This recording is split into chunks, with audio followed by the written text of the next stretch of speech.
नमो अरिहंतारं नमो सिद्धारं नमो आयर्याणं नमो वज्रायणं नमो लोहे सप्पिसाहूरं मंगलमय मंगलकरणं वीतराग विज्ञान नमो ताहि जाते भये अरहंता दिमान कर मंगल करे ओम ग्रंथ करण पुकार जाते मिले समाज सब आवे निज पद राम।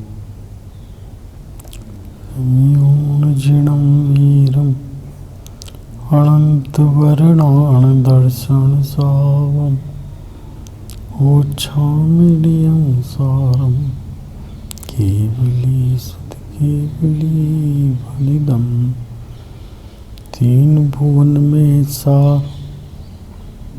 वीतराग विज्ञानता शिव स्वरूप शिव का नमो त्रियो।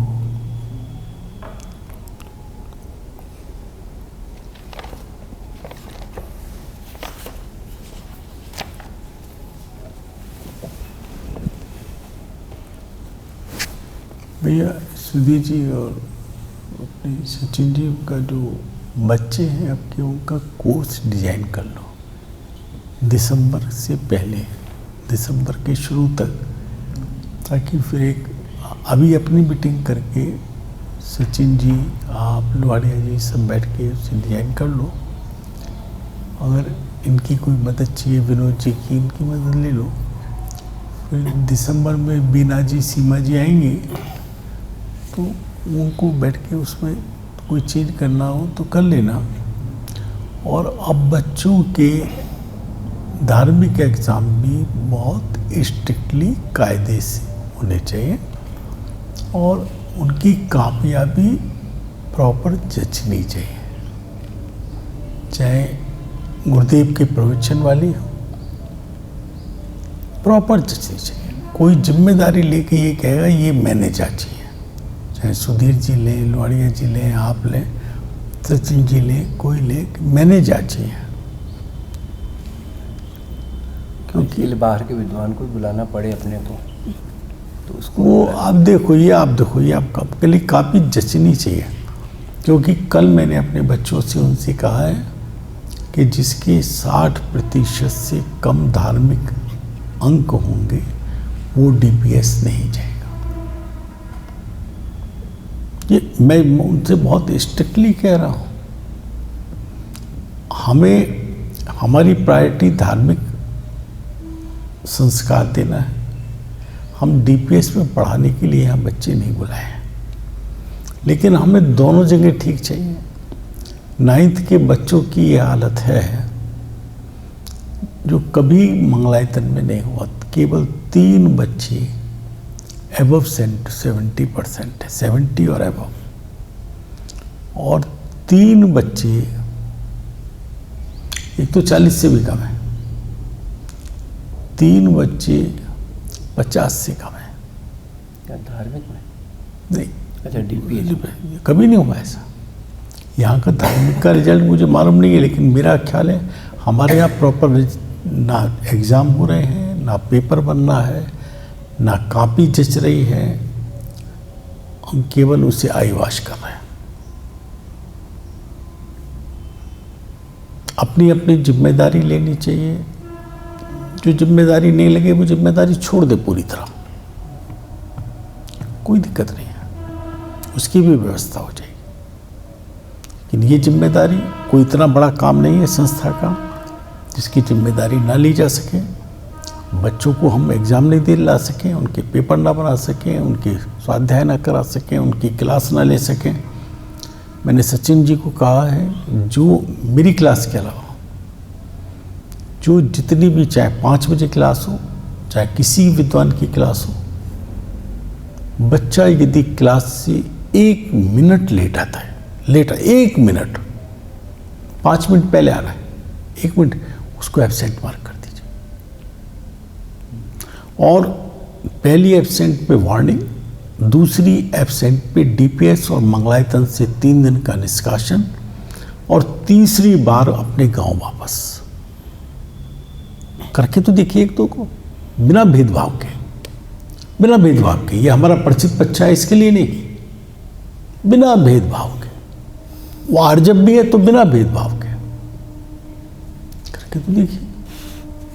डिसिप्लिन नहीं होगा, ये नहीं हो सकता। आपको 2 मैंने क्लास ली है अब तक, शायद 9th के बच्चों में फर्क महसूस होने लगेगा। सचिन जी, थोड़ा आप कोशिश करना देखने। चलो भाई, ये चलेगा ना, असत पद रचना पे। ये हमारा ये आया था कि टोडरमल जी ने अपनी बात कही थी, जिसके अंदर उन्होंने वो सब उल्लेख किया कि हमने भी इन ग्रंथों का अध्ययन किया है, टीका सहित किया है, हमें भी सत्यार्थ पदों का ज्ञान हुआ है। ये बात सिद्ध करती है, सत्यार्थ पदों का ज्ञान हुआ है लवाड़िया जी, कि हमें भी अनुभवन हुआ है, सत्यार्थ पदों का ज्ञान हुआ है, सत्यार्थ पदों का सम्यक ज्ञान हुआ है। सत्यार्थ पदों का झूठा ज्ञान नहीं हुआ है। कोई ये नहीं लिखेगा मुझे सत्यार्थ पदों का झूठा ज्ञान हुआ है, सत्यार्थ पदों का सम्यक ज्ञान हुआ है। सम्यक नहीं होता तो सीधे ही लिख देते कि भी मुझे भी पदों का ज्ञान हुआ, यानी ऐसा भी लिख सकते थे। नहीं, वो ये पद मेरे भी जानने में आए, ज्ञान हुआ कोई मतलब ही नहीं है ना। फिर तो कोई मतलब कोई बात ही नहीं रहा। मतलब हम टोडरमल जी पे ये प्रश्न चिन्ह लगाने की कोई प्रश्न ही नहीं है। लेकिन 2 जगह पर वहाँ मैंने बताया वो पंचम गुण स्थानवर्ती, पंचम गुण, और यहाँ पर सिद्ध हो रहा है वो ज्ञानी महात्मा हैं। देखो, गुरुदेव अगर चाहते तो अपने को वृत्ति श्रावक घोषित कर सकते थे। उनका जो आचरण था वो इतना शुद्ध था, जल की बूंद नहीं लेना 20 साल से, रात्रि का मतलब नहीं, कोई दूसरा काम नहीं, कोई धुआं भी उड़ गया तो अंगीठी जला ली बहनों ने तो हल्ला कर दिया, ये हरियाली पे नहीं चलना, हरियाली पे ये सब। लेकिन उन्होंने कभी ये नहीं कहा, अपने को अवृत्ति ही घोषित किया। वो सत्यार्थ मार्ग के पुजारी थे, कोई मान बड़प्पन के पुजारी नहीं थे। क्या अंदर से ही जितनी कसाई का होता है ना, उसके आधार पे बाहर के गुण स्थानों को कहा जाता है। वो तो उन दोनों का ऐसा सुमेल है कि गुण स्थान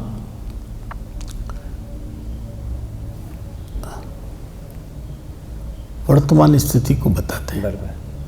वो ये बताता है इतनी कषाय या अशुद्धि बाकी है और इतनी शुद्धि हुई है।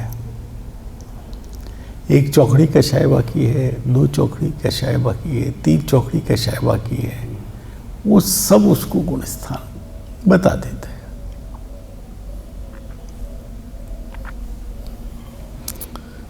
तो अंत में कह दिया, ऐसे इस ग्रंथ पर्यंत, कम से कम इस ग्रंथ की हम बात कर लें, टोडरमल जी कहते हैं, क्योंकि इसके बाद क्या होगा वो तो हम नहीं कह सकते। हम कोई केवली सर्वज्ञ तो है नहीं। हमारे ज्ञान में इस ग्रंथ तक हमने चूंकि इस ग्रंथ के अंदर असत्यार्थ पदों को नहीं गूंथा है, नहीं रखा है, हमने वो जो परंपरा से चले आए हैं उन्हीं सत्यार्थ पदों को इसमें रखा है।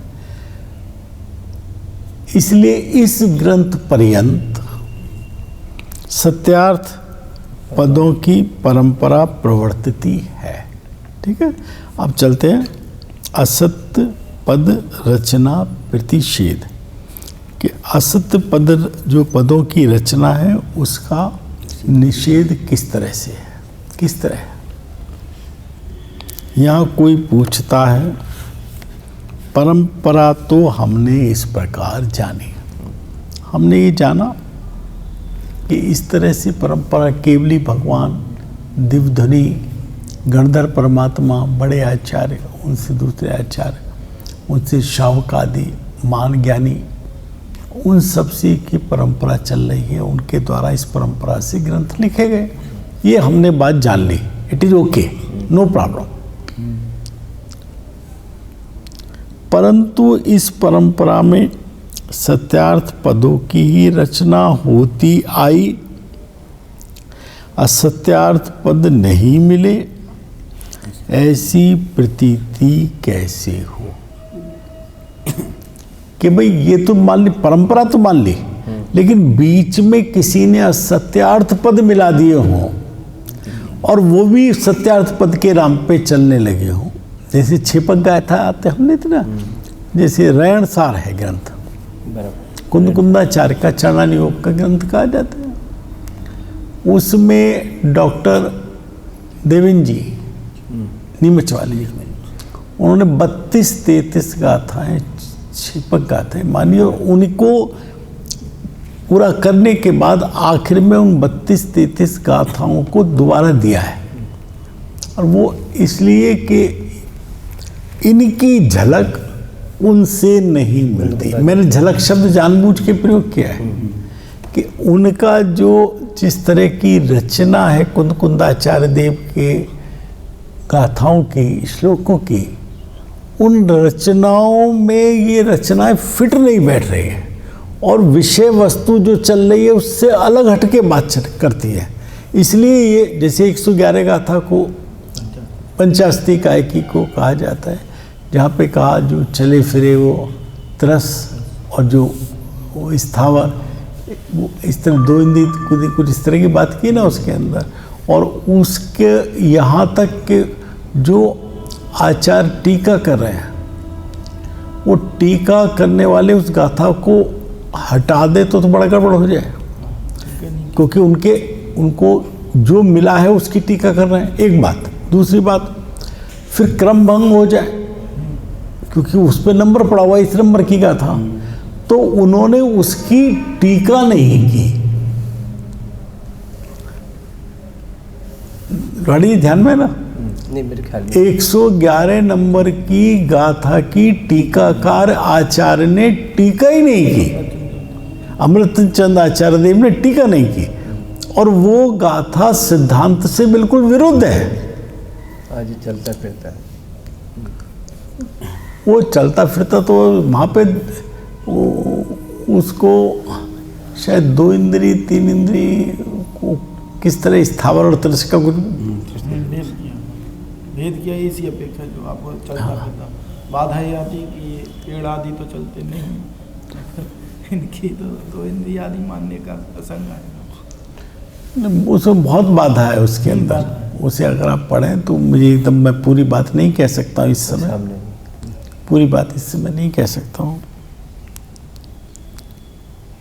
उसका समाधान, असत्यार्थ पदों की रचना अति तीव्र कषाय हुए बिना नहीं बनती। जो परंपरा से सत्यार्थ पद आ रहे हैं, देखो भाई, दो ही बात है कि मैं तो या तो इस जिनवानी को, शास्त्र को शस्त्र कर दूं, मुझे ना अपने भविष्य का विचार है कि मैं कहाँ जाऊंगा उसके पाप के फल में, और ना मैं दूसरे बहुत जीवों को दूसरे गलत मार्ग पे लगाने का पाप कर रहा हूँ। कितना महान पाप कर रहा हूँ मैं, खुद अपने लिए भी पाप कर रहा हूँ इतना तीव्र कषाय, और जिससे दूसरे बहुत जीव उस मार्ग पे जा सकते हैं, उनको उस मार्ग पे डालने का कारण निमित्त ये बनना है, मैं बन रहा हूँ। तो वो चीज़ 2 वजह से हो सकती है, एक तो तीव्र कषाय से हो सकती है, एक इसमें भी आएगा बाद में कि वो कषाय से तो ना करे लेकिन क्षेपसम ज्ञान है, उस ज्ञान में किसी पद का अर्थ अपने को वैसा ही भाषित, तो हम लोग भी चर्चा करते ना, भाई इसका ये अर्थ है, तो हमें वो अर्थ लगा तभी कहा ना कि ये अर्थ है, और वो हमें ठीक लगा और हमने उस अर्थ को वहां लिख दिया, शास्त्र रचना कर रहे हैं, और उस अर्थ की ही परंपरा चल पड़ी, तो असत्यार्थ पद की परंपरा चल पड़ी ही चल पड़ी। ये हो जाएगा नहीं हो जाएगा। तो इसीलिए कहा जाता है सचिन जी, बहुत विवेक चाहिए शास्त्र लिखने का अधिकारी। हमें आज हम सब बन जाते हैं कि हम ये लिख दें, हम ये किताब लिख दें, हमने ये लिख दी, हमने इतना पढ़ के लिख दी, मैंने जिनागम साल लिख दिया, मैंने ये लिख दिया। आपने भी कहा कि मैंने अपने पलंग के सिराने किताबों का ढेर लगा रखा था, रात को पढ़ता था, इतनी पढ़ के मैंने ये किताब लिख दी। हमें अधिकार किसने दिया? अरे पठन पाठन के अधिकारी उपाध्याय देव को बताया है, आचार्य ने उनको वो पद दिया है। क्या गुरुदेव कोई ग्रंथ नहीं लिख सकते थे? उन्होंने कोई ग्रंथ नहीं लिखा, वैश्री ने कोई ग्रंथ नहीं लिखा।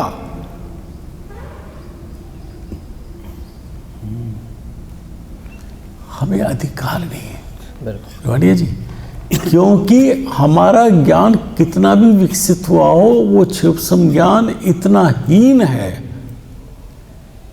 कि हमें ग्रंथ लिखने का अधिकार, वो महान टोडरमल जी जैसे जीव हों, दौलत राम जी जैसे हों, पांडे राजमल जी जैसे जीव हों,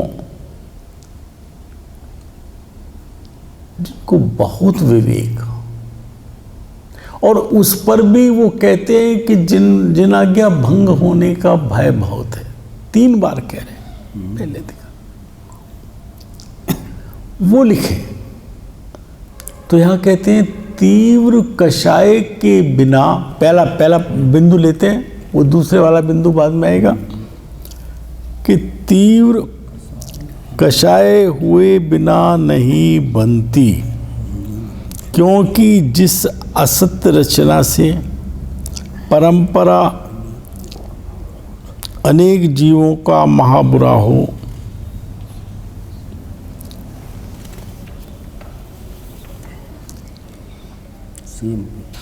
कि परंपरा शब्द ये मूल में आप चेक करना, इसके आगे से तो नहीं आना चाहिए।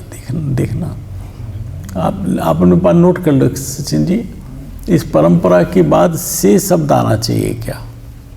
परंपरा से अनेक जीवों का बुरा हो। परंपरा से कहाँ है? मैं कहा आना चाहिए। अच्छा, इसमें भी कोई गलती नहीं हो रही है, परंपरा अनेक जीवों का, लेकिन से लगने से और क्लियर हो जाते हैं। तो वो पहले में है क्या, वो तो डालना, नहीं तो नहीं डालना, या मूल में देख लेना। परंपरा से अनेक जीवों का महाबुरा हो। महाबुरा शब्द क्यों डाला भैया जी? क्योंकि नहीं, वो तो रचने वाले की बात नहीं कह रहे हैं, ये उससे कह रहे हैं उन्हें पढ़ने वालों का महाबुरा। परंपरा से अनेक जीवों का जो चूंकि वो जो हमने असत्यार्थ पद मिलाए, हमने तीव्र कषाय से मिलाए, हमारा तो महाबुरा होगा ही। वो जो मिलाए वो तत्व के विरोधी पद हो गए, तो असत्य तत्व के यथार्थ स्वरूप से विपरीत पद हो गए। तो वो असत्य तत्व का ज्ञान कराएंगे सच्चे का, और उस परंपरा से जीवों का महाबुरा होगा, वो उसको सत्य मान लेंगे, सत्य मान लेंगे, इसलिए महाबुरा होगा। और स्वयं का ऐसी महा हिंसा है, हिंसा ही है ना, हिंसा के फल रूप नरक निगोद में गमन करना पड़े। ये हिंसा हुई ना, स्वरूप से उल्टा कथन किया। अब सीधी छोटी सी चीज बोलो, छोटी बात, मैं जीव तत्व हूं और मैंने माना अपने को हाँ जी। पवन। तो जिस समय मैंने लोहाड़िया जी अपने को विनोद जी पवन माना, विनोद माना, उस समय मैंने अपने गायक स्वभाव को भुलाया। वास्तव में भाव में मैंने उसका घात किया, नाश किया। मैं उस समय आत्मघाती महापापी हुआ। इसी को युगल जी ने कहा, यो भाव कर्म या भाव मरण सदियों से करता आया हूं, अनादिकाल से करता आ रहा हूं। मैं पवन हूं तो मैंने भाव मरण किया। एक मरण के फल में जब कानून हमको फांसी पे लटकाता है, एक किसी की हिंसा में नहीं, सत्यार्थ बात है, 302 चलती है, दफा 302 में हमें फांसी पे लटकाते हैं। तो जितनी बार हम प्रत्येक समय एक एक समय करके अपनी आत्मा की हिंसा कर रहे हैं, भाव मरण कर रहे हैं, अपने को पवन मान रहे, विनोद जी मान रहे, लोहाड़िया जी, सचिन जी, पांडे जी ये मान रहे अपने को, तो अपनी हिंसा कर रहे हैं। तो उसके फल में उतनी बार फांसी होगी या नहीं होगी या नहीं होगी? यहाँ तो एक ही बार होगी, वहाँ तो बराबर, वहाँ बराबर होगी। आप सही कह रहे हैं। एक श्वास में 8-10 बार जन्मो मरो भरो दुख पार।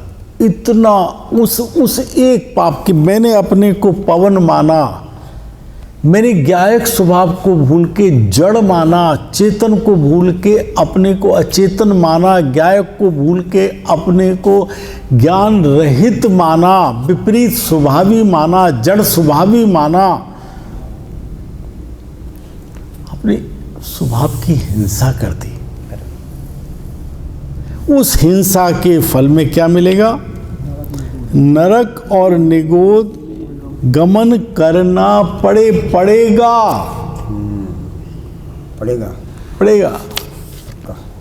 ऐसी महाविपरीत कार तो क्रोध, मान, माया, लोभ के अत्यंत तीव्र होने पर ही होता है। कितना तीव्र हो कि मैं खुद नरक निगोद जाने को तैयार हूं, लेकिन ये करूंगा। दूसरे असंख्य जीवों का तो बुरा करने को तैयार हूं, बुरा होगा या नहीं होगा ये उनकी योग्यता से होगा, लेकिन तेने लिख करके असत्यार्थ पद असंख्य जीवों के बुरा होने का, पाप का बंद उसी समय कर लिया।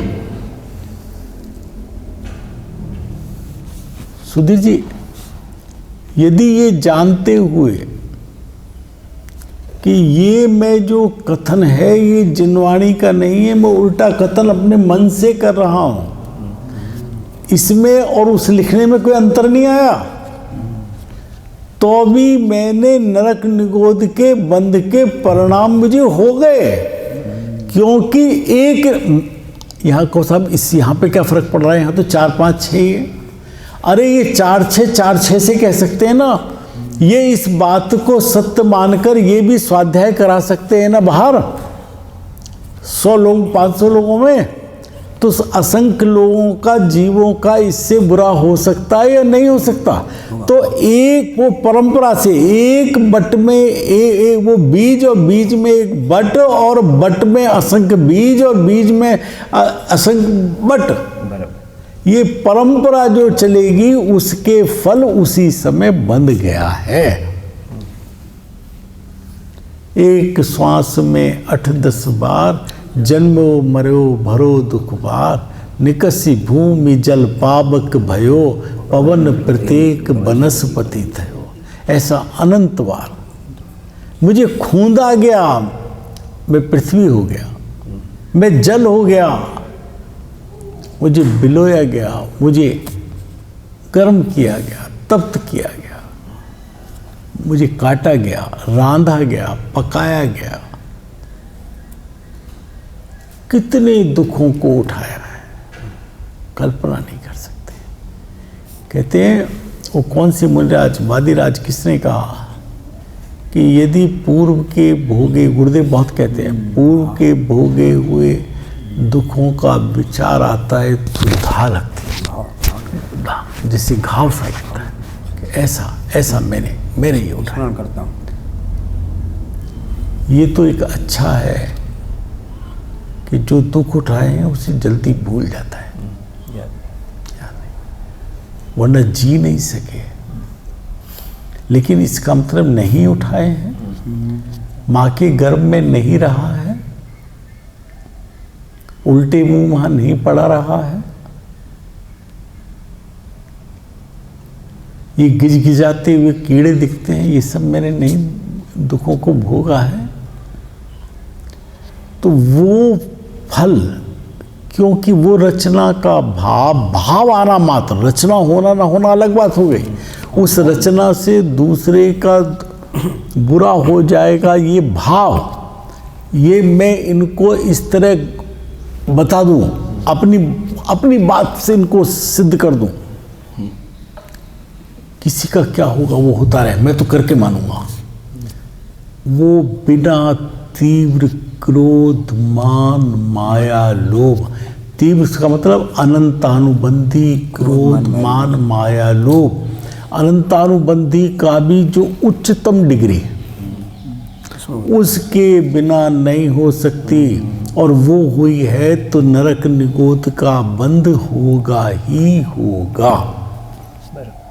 ठीक है भाई जी, देखो निगोद में गमन करना पड़े ऐसा महाविपरीत कार्य तो क्रोध, मान, माया, लोभ के अत्यंत तीव्र होने पर ही होता है, किंतु जैन धर्म में तो ऐसा कसायवान होता ही नहीं। तो कितनी दावे से बात कर रहे हैं टोडरमल जी। अगर ये तुम्हें कश्यप, क्या मानना इसका अर्थ होता ही नहीं होता जैन धर्म में? जैन धर्म में इतने तीव्र कषाय हो सकते हैं? नहीं हो सकते, नहीं हो सकते। जैन धर्म वाला जीव इतनी कसाय वाला जीव होना नहीं चाहिए। नहीं चाहिए, हो तो सकता है ना, कसाय तो जीव की हो सकती है। देखो ये कह रहे हैं वो जैन नहीं है, हम जैन ही नहीं कहेंगे। आप बात समझ गए? वो अगर जैन है तो उसको ये कषाय नहीं हो सकती, जैन वाला कहेंगे नहीं। अगर वो कषाय है तो वो जैन नहीं है। आपकी बात ठीक है, नहीं होना चाहिए, वो बात ठीक है, लेकिन यहाँ क्या कहना चाहते हैं कि जिन धर्मी में तो ये नहीं होता है। क्यों? जैन किसे कहते हैं? जो जिनेंद्र को मानता है उसे जैन कहते हैं क्या? जिसने निज ज्ञायक भगवान आत्मा के बल से मिथ्यात्व का अभाव करके शुद्धि प्रकट की है, वो जैन का प्रारंभ है। और जितने अंश में शुद्धि प्रकट की है वो उतने अंश में जैन है। इससे सर्वज्ञ परमात्मा पूर्ण जैन है और बाकी साधक आंशिक जैन है, और हम नामधारी जैन हैं। जैन कुल में हुए हैं इसलिए जैन है। आप बात समझो भाई जी। तो जो सच्चा जैन धर्मी है, अगर तुम्हें मुझे ये कषाय है इस जाति की, तो मैं जैन नहीं हूं, उस समय मैं कसाई ही हूं। आप बच्चे से कहते ना तू कोई गधा है, वो जब लात चलाता हुआ देख के बच्चे को क्या कहते हैं, तू क्या गधा है? तो उस समय वो गधा ही है उस काल। ये कहता है ना, पिताजी वध लिया करते थे। हाँ, सांप का और हाँ, जैसी मति, वो इस तरह लेते थे, जैसी मति वैसी गति और जैसी गति वैसी मति। लेकिन इन दोनों को 100% नहीं लगाया जा सकता, फिर तो बाहर नहीं निकल पाएगा। क्योंकि जैसी मति होगी वैसी गति होगी, और जैसी गति होगी वैसी मति होगी, फिर जैसी मति होगी वैसी गति होगी। तो क्या है, जैसी गति है वैसी मति नियम से पूर्व में हो जाएगी। जिस आयु का बंध होना है वैसी मति नियम पूर्वक होगी ही, और उस गति में साधारणता, उस तरह के परिणाम देखने में आते हैं। बात समझिए ना, वहां नियम रूप नहीं। तो जिसको कहते, उसको पंडित साहब, पिताजी साहब ऐसे लेते थे कि जो बहुत नौकरों पे चाकरों पे सबको या सब अपने साथियों को डरा रहा है, फू फू कर रहा है, सांप बन जाए। उस समय उसके सांप के परिणाम हैं। और यदि उस समय आयुष का बंद हो गया तो नियम से सांप की गति में जाना पड़ेगा और पूरे जीवन फू फू करना पड़ेगा। तो तुझे ये नहीं करना हो तो क्या कर, तू अपने आत्मा के लक्ष्य से ये परिणाम नहीं कर। बात हो गई ना। तो जैन किसको कहते हैं? जिसने निज गायक शुद्धात्मा के बल से पर्याय में शुद्धि प्रकट की है, वो जैन है। जितने अंश में शुद्धि प्रकट हुई है उतने अंश में जैन है। सर्वज्ञ परमात्मा जिन्होंने पूर्ण शुद्धि प्रकट की है वो पूर्ण जैन है, सच्चे जैन। साधु परमेश थी, वृत्ति श्रावक, आरिका माता, ज्ञानी महात्मा, ये साधक जीव आंशिक जैन है। और जिसको ये पाप में है तो उसकी तो कोई चर्चा ही नहीं है। जो ऐसे तीव्र क्रोध मान माया लोभ में है जिसके कारण अपने को नरक निगोद में गमन करना पड़े, ऐसे पाप में रत है। यहाँ तो लौकिक में भी जैन उसे कह पाएंगे, भाई जी जो पाप के वंचनार्थ कम से कम धर्म कार्य में, पूजा पाठ में, स्वाध्याय में, चिंतन में लगता है, उसे हम शुभ में लगा हुआ है। पाप से वंचनार्थ, पाप से बचने के लिए उसे आप उपचार से जैन कह सकते हो। जैन नहीं है। जैन तो वो है जिसे शुद्धि प्रकट हुई। क्या क्या इसमें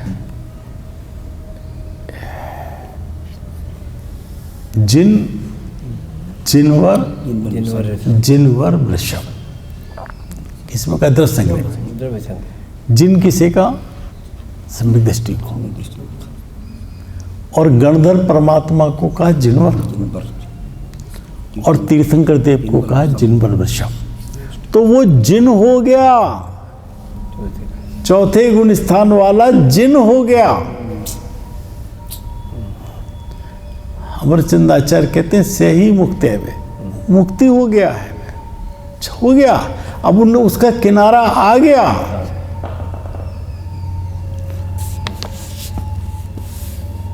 होने पर ही होता है, परंतु जैन धर्म में तो जैन धर्मी हो और कसाई हो, और इतना कसाई हो।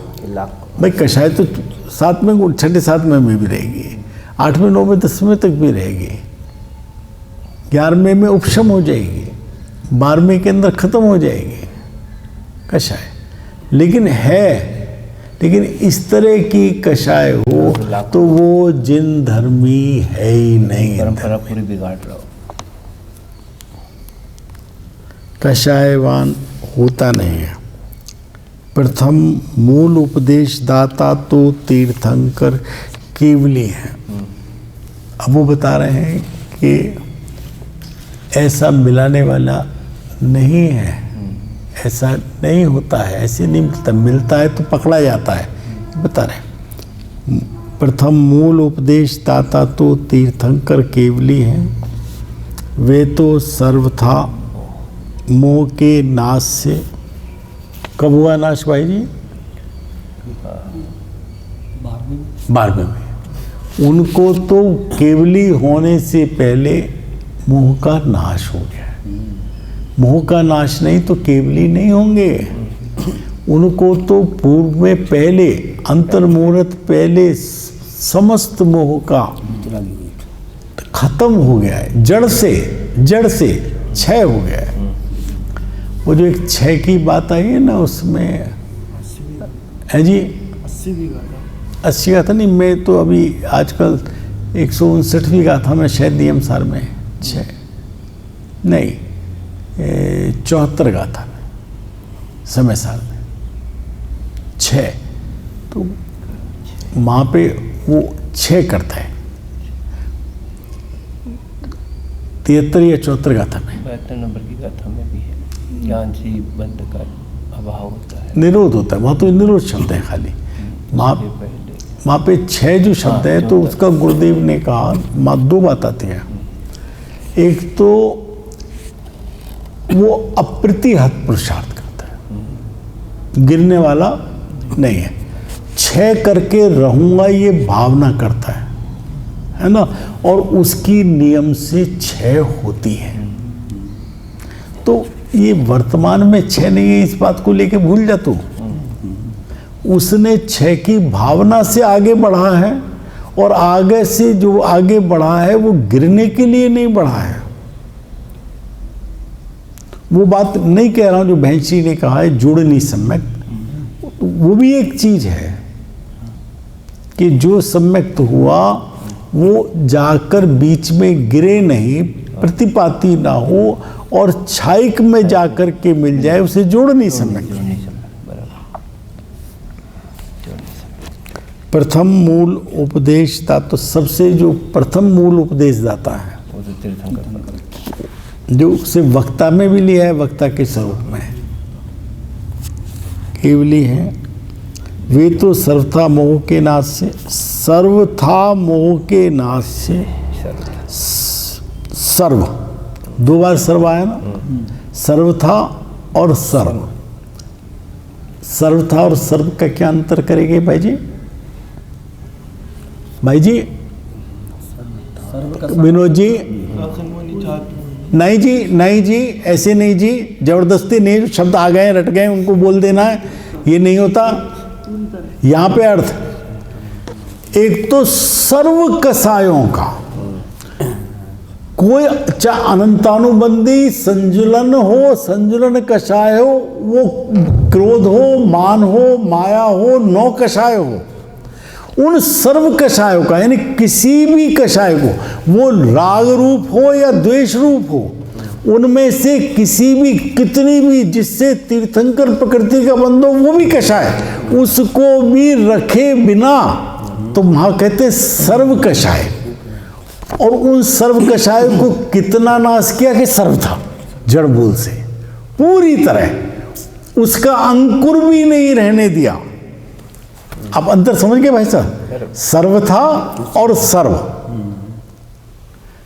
ऐसे नहीं चारित्र शब्द याद है तो हम बोलते पढ़ाते सर्वथा सा। सर्व था नाश कर दिया, अंकुर नहीं बचा। किसका नाश कर दिया? सारी कसायों का। कोई तो रख लो भैया, पूजा पाठ की तो रख लो, स्वाध्याय की तो रख लो, नो, कोई कषाय नहीं चाहिए, वो शुभ कषाय हो या अशुभ कषाय हो। जब अंतरंग में लीन हो गया, जब, तो वहां पे ये पूजा पाठ का विकल्प कहां रह गया? देव दर्शन का वो पूर्व भूमिका में आता है, वो जब तक कषाय रूप है। गुरुदेव ने कहा कि जो देव शास्त्र गुरु की आराधना का भाव है, ये आकुलता रूप है, ये दुख रूप है। तो उस दुख का, उस दुखपूर्ण कषाय का, दुख की कषाय का सर्व था, सर्व प्रकार से। बहुत, ये 2 शब्द बहुत इंपॉर्टेंट है, ये अनंत सिद्धि के स्वरूप में आए हैं। सर्व था सर्व, इस सर्व था सर्व पे मैं बहुत लड़ता हूं बच्चों से। दोनों का एक साथ अर्थ कर लेते नहीं। सर्व था यानी डेंसिटी, और सर्व ऑल क्वांटिटी में, हर टाइप की, किसी भी टाइप की कषाय नहीं छोड़ी और किसी भी कषाय का अंश नहीं छोड़ा, इसलिए सर्व था। तो सर्व था सर्व, सर्व था। देखो वे तो सुनो, सर्व था मोह के नाश से, मोह का सर्व था नाश हो गया, तो क्या हुआ? सर्व कषायों से रहित हो गए। कोई भी कषाय, किसी तरह की शुभ या अशुभ, कोई कषाय राग रूप या द्वेष रूप बची ही नहीं है। किसको? केवली, केवली रहो बेटा, तीर्थंकर इंक्लूड आ गया, है ना, तीर्थंकर लिखा है इसमें, ऐसा नहीं लिखा है, लेकिन तीर्थंकर केवली कहने में जितने केवली हैं उन सब की बात आ गई। जो 12वें गुण स्थान को आ गया वो सब आ गए, लेकिन तीर्थंकर केवली होने पर ये ज्ञान हो गया, ये सब नहीं है। अब सुख में ये जो 4 तरह की बात करते हैं ना हम, ऐसा कुछ नहीं है कि 12वें गुण स्थान में पूर्ण सुख हुआ, 13वें में अनंत सुख हुआ, फिर हमारा अव्ययवाद सुख हुआ, ऐसा कुछ नहीं है। वही पूर्ण सुख अनंत ज्ञान में जाना जाने लगा तो उसे अनंत सुख कहा। अब उसी सुख के आगे कोई बाधा नहीं बची आघाती की, वो बाधा रोक नहीं रही थी, क्योंकि वो तो जली जेवरी समान था, तो उसी सुख को अव्ययवाद कहा। ये चारित्र नहीं है जिसके अंदर विकास होगा, सुख पूर्ण प्रकट हुआ है, पूर्ण में, अब पूर्ण में फिर अनंत क्या रह गया? तो वो पूर्ण नहीं था क्या? वो पूर्ण था, उसे अनंत संज्ञा नहीं दी, क्योंकि अनंत को जानने वाला ज्ञान नहीं था। जो बाधा है वो 12वें में ज्ञान हुआ तो वही पूर्ण सुख अनंत सुख कहलाया, वो तो एक ही है। और वही पूर्ण सुख अब बाधाओं के घाती आघाती कर्मों के हटने पे अब वही सुख, समझे विनोद जी? सुख वही है, बाहर की बाधाएं जो है वो हटी तो अव्ययवाद नाम। सर्व कसायों से रहित ही हैं केवली परमात्मा, सब मोह का सर्वथा अभाव होने से सर्व कसायों से रहित ही है, शून्य है, कषाय है ही नहीं। मुनिराज की कैसी कषाय होती है? कैसी होती है? सर पे भट्टी जला रहे, युधिष्ठिर आदि को दुर्योधन का भांजा जलते हुए लोहे के आभूषण पहना रहा है, और कितना बल है उनमें, भीम में, अर्जुन में, एक धक्के में उड़ा दें। लेकिन ये शरीर से ममत्व ही नहीं है, उससे द्वेष नहीं है, उसके प्रति ये नहीं है कि ये दुश्मन है, ऐसा भाव आ जाए तो वो मिथ्यात्व में चला जाए। यशोधर मुनिराज के गले में श्रेणिक ने सर्प डाला, चेलना और अभय कुमार ने वो सर्प हटाया और उनकी वैयाव्रत की, लेकिन उपयोग बाहर आने पर, छठे में आने पर उन्होंने पहले आशीर्वाद श्रेणिक को दिया धर्म वृद्धि का, क्योंकि उनको सर्व था, सर्व कषायों का, सर्व मोह का अभाव होने से सर्व कषाय से रहित ही हैं। जब मुनि की ऐसी दशा है तो केवली की कैसी दशा होगी विचारो, समझे भैया जी? फिर ग्रंथ कर्ता गणधर तथा आचार्य ये मोह के मंद उद्देश्य है। गणधर को भी मोह का मंद उदय कहा ना, चूंकि संजुलन है, अभी संजुलन है, अभी उनको केवल ज्ञान रिद्धि नहीं है, संजुलन कषाय है। और आचार्यों को, आचार्य हो, देखिए 4 को एक जगह रख लो, गणधर, आचार्य, उपाध्याय, साधु। हम सामान्य स्वरूप में आचार्य उपाध्याय, तो आचार्यों का जो नायक है वो गणधर है, तो वो सब एक, सब साधु हैं। मंद उदय से सर्व, क्या पढ़ो जरा यार, उनके उस मंद कषाय के कारण, नहीं नीचे आएगा, मंद उदय से सर्व बाह्याभ्यंतर परिग्रह को त्याग कर महामंद कसाई ये है, मंद कसाय क्या त्याग कर? अंतरंग और बहिरंग परिग्रह को त्याग कर। अंतरंग कौन सा? मिथ्यात्वाद, जितनी कषाय है वो सब मिथ्यात्व तो आएगा। जब अगर आप ये कहो 3 चौकड़ी, तो मिथ्यात्व का तो पहली चौकड़ी में हवा हो गया।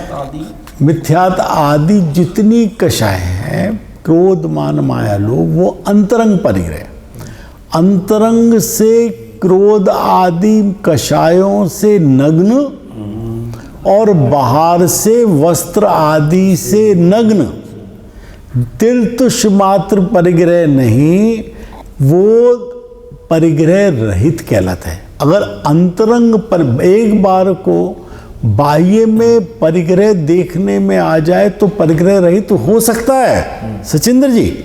समोषण आदि देखने को मिलता। अरे नहीं, समोषण की बात नहीं, वस्त्र डाल दिया किसी ने तो वो उपसर्ग है, लेकिन वस्त्र देखने वाले को तो लगेगा वस्त्र है। आभूषण दिख रहे हैं नहीं दिख रहे मुनिराज के लोहे के सही, वो परिग्रह है नहीं है, लेकिन वो उपसर्ग है। आप समझ गए ना भाई जी।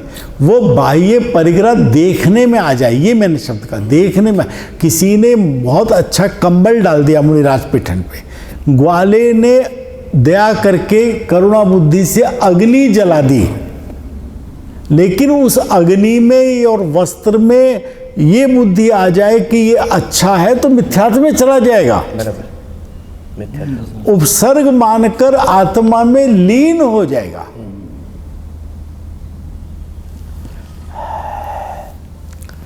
लेकिन अंतरंग अगर परिग्रह है और बाह्य में तिल तुष मात्र नहीं है, तब भी परिग्रह ही है, सच्चा नहीं है।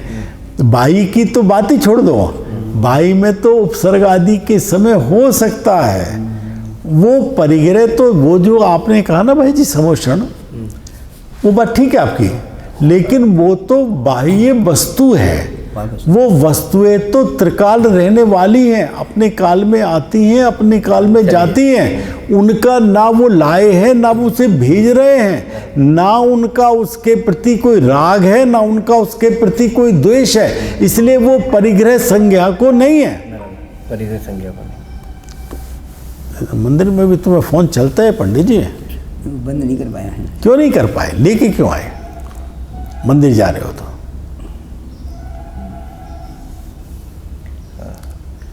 परिग्रह का अर्थ क्या है सुधीर भैया? परि मतलब चारों तरफ से ग्रहण कर, चारों ओर से ग्रहण करे जिसे। उसके लिए गुरुदेव श्री ने उदाहरण दिया है, जिसे तप्त लोहे का लाल गोला, लोहे का, उसे पानी में डालो तो वो पानी किधर से ग्रहण करेगा? सब तरफ से ग्रहण करेगा। तो मैं इसको शरीर को किधर से अपना मान रहा हूं? चारों तरफ से अपना मान रहा हूं। ये मेरी स्त्री, ये मेरा पुत्र, मैं किसी इस हिस्से से मान रहा हूं, इस हिस्से से नहीं मान रहा, चारों तरफ से मान रहा हूं, तो ये परिग्रह है। और ये है इसलिए परिग्रह नहीं है, ये है इसलिए परिग्रह नहीं है, इसलिए नहीं है। मैं अगर मेरा इसमें ममत्व है, एकत्व है, तो ये परिग्रह है। मूर्छा होने पर परिग्रह।